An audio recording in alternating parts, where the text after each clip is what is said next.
Robert Sherman live in near Oz, near the Gaza border for us. Robert, it's a somber day across Israel. How is the country remembering the attack?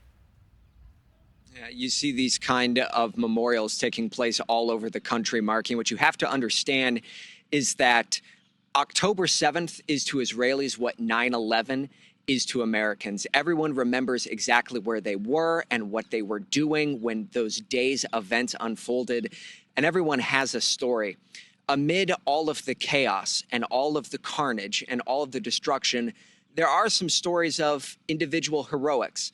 When the sirens first went off, retired General Noam Tibon hopped in his car and drove south with one mission in mind: to save his family.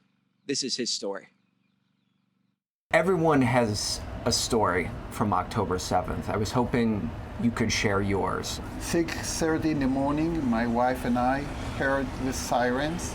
I opened my cellular phone and basically I saw a WhatsApp text from my son Amir, who lives in Kibbutz Nahal Oz on the border of Gaza, which basically says, "Dad, there are terrorists inside the neighborhood."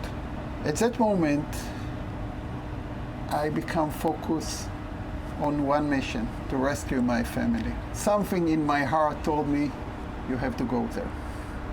So immediately I changed. I took my pistols. My wife told me, "No, let me drive for you because you will need both hands." We are driving very fast. From Ashkelon, we are the only vehicle on the road. The whole region south of the road was occupied by Hamas.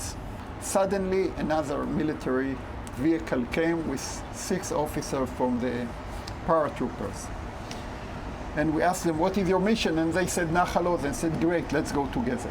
1 kilometer before the kibbutz, when we see the houses, I hear again shooting, and I saw on my left-hand side an Israeli jeep full of holes of bullets.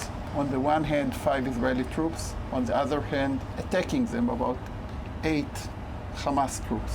Immediately, I stopped and I jumped and lied among them. I understood immediately that my pistol is useless because we were under very heavy fire. I became a soldier again. I was fighting for my life and with the life of my troops. I took the helmet and the M16. I saw one terrorist, I killed him. 10 meters from me, I saw another terrorist. I hit him, and then we killed all of them. The road to Nahal Oz was open. One of the officers screaming, "I'm wounded, I'm wounded." This was a huge dilemma. I'm so close to my son's house, but my values is I'm not leaving anyone behind me. So I said, "Okay, throw him on my vehicle." I'm speeding back. And I said, "Gali, please evacuate them." Gali, my wife, was driving alone in this war area. She basically understood that this guy is going to die, and she saw an ambulance. She rushed to the ambulance. They took him, and this is basically what saved his life. And now we are driving. I'm with the M16 out of the window, and basically we go to Nahal Oz, 1:15 p.m., and we are the first Israeli force at the gate of Kibbutz Nahal Oz.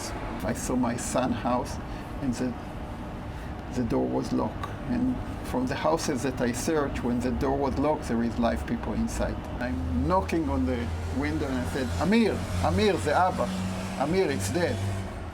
And then I heard something, and then Galia, my granddaughter, 4 years old, said, Sababa, Grandpa is here. I'm so proud that I work on this day according to my experience, my instinct, but also my values.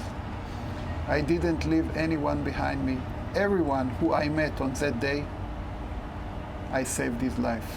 1 year ago, you were thinking to yourself, what could possibly happen? What are you thinking tonight? We need to start to build again our society here in Israel. And yes, we have a lot of work to do. The general says on that day, the entire chain of command broke down. And as a result, he believes there needs to be an overhaul in leadership, in the government, in the military as well. But every few moments, you hear the sounds of artillery and jets overhead here. There is an open front in the north. There's an open front in the south, and there's a pending response to Iran. General also says that all of those challenges need to be dealt with as quickly as possible. Marky. Praying for a more peaceful day than that we saw last year. Robert Sherman, thank you so much for your coverage there on the ground. We continue our special coverage remembering October 7th on News Nation all day long. Hear more from survivors of that tragic day, families of hostages, and others as we remember all of those who continue to be impacted. And now to this.